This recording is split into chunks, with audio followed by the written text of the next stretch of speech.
नमस्कार, आप देख रहे हैं द फैक्ट इंडिया और मैं हूं आपके साथ पूजा जादौन। लोकसभा चुनाव की तारीख नजदीक आने के साथ ही दिग्गजों पर सबकी नजर है। देश की राजनीति के बड़े चेहरे कौन सी लोकसभा सीट से चुनावी मैदान में उतरेंगे।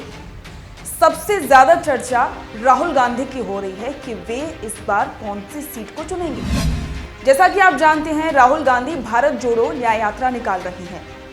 जब यात्रा उत्तर प्रदेश के अमेठी पहुंची तो ये चर्चा होने लगी कि वे अमेठी से ही एक बार फिर अपना भाग्य आजमा सकते हैं। लेकिन स्मृति ईरानी उन्हें कड़ी टक्कर देने के मूड में है। भारत जोड़ो न्याय यात्रा के साथ राहुल गांधी के अमेठी पहुंचने के पहले ही स्मृति ईरानी इलाके में दस्तक दे चुकी थी। राहुल गांधी की न्याय यात्रा अभी अमेठी में दाखिल हो रही थी और उधर स्मृति ईरानी का जनसंवाद कार्यक्रम चल रहा था।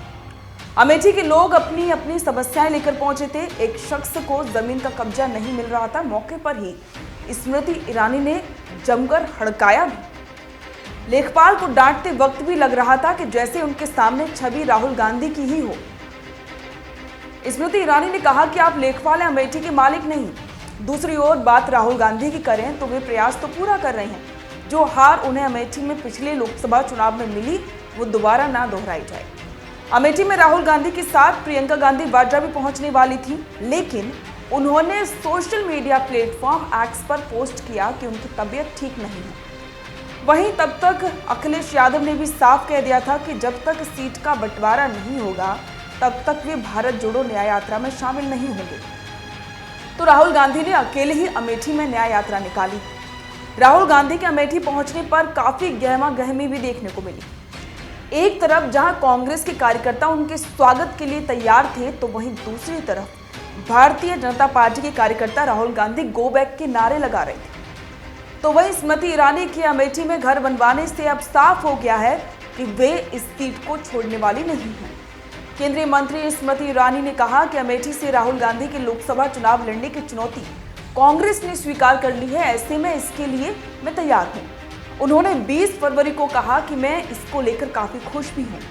उन्होंने कांग्रेस नेता जयराम रमेश का भी जिक्र किया। आगे बढ़ने से पहले स्मृति ईरानी और जयराम रमेश का ये बयान आप सुन लीजिए। बोला है कि स्मृति ईरानी जो भी कुछ भी कर ले, मोबाइल के लिए हम तैयार हैं। मुझे इस बात की खुशी है कि जयराम रमेश जी ने मेरी चुनौती को स्वीकार किया है कि राहुल गांधी बिना अखिलेश जी के, बिना मायावती जी के अमेठी का चुनाव लड़ने को तैयार हैं। मैं चाहूंगी कि जयराम रमेश ने जो प्रस्ताव मेरे उद्बोधन के बाद दिया है उसको आज ही सीईसी उनकी जारी कर दे।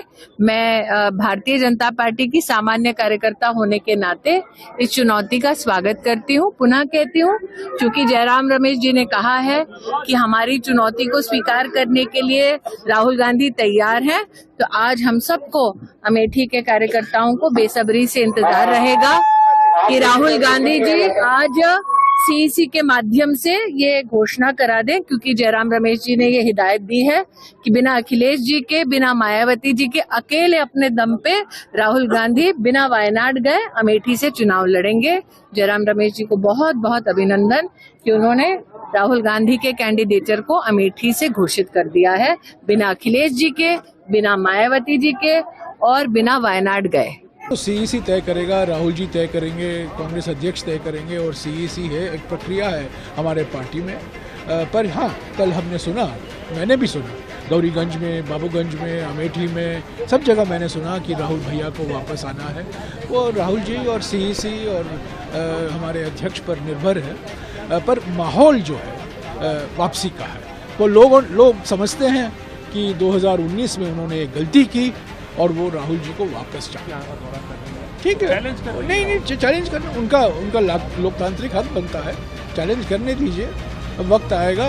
राहुल जी अगर लड़ना चाहते हैं, सीईसी मंजूरी देती है तो वो लड़ेंगे, उन पर निर्भर है। स्मृति ईरानी और जयराम रमेश को आपने सुना। एक तरफ जहां ईरानी ने कहा कि मुझे खुशी है कि जयराम रमेश ने मेरी चुनौती को स्वीकार किया कि बिना अखिलेश यादव और मायावती के राहुल गांधी अमेठी से लोकसभा चुनाव लड़ने को तैयार हैं। उन्होंने कहा कि मैं भाजपा की कार्यकर्ता होने के नाते इसका स्वागत करती हूं। अमेठी के वर्करों को इसका बेसब्री से इंतजार है। तो वहीं दूसरी तरफ जयराम रमेश ने यह कहा कि कांग्रेस अध्यक्ष मल्लिकार्जुन खड़गे, राहुल गांधी और सीईसी ये तय करेगी कि वो अमेठी से चुनाव लड़ेंगे या नहीं। माहौल वापसी का है। लोग समझते हैं कि उन्होंने 2019 में गलती की और वो राहुल गांधी की वापसी अब चाहते हैं। इससे साफ होता है कि अमेठी का मुकाबला दिलचस्प होने वाला। अब देखना ये होगा कि क्या राहुल गांधी अमेठी से चुनाव लड़ते हैं, और लड़ते भी हैं तो क्या स्मृति ईरानी को मात दे पाएंगे। आपको क्या लगता है?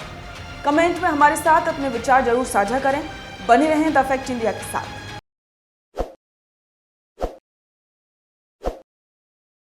ताज़ा खबरों के लिए विजिट करें द फैक्ट इंडिया की वेबसाइट और डाउनलोड करें द फैक्ट इंडिया ऐप।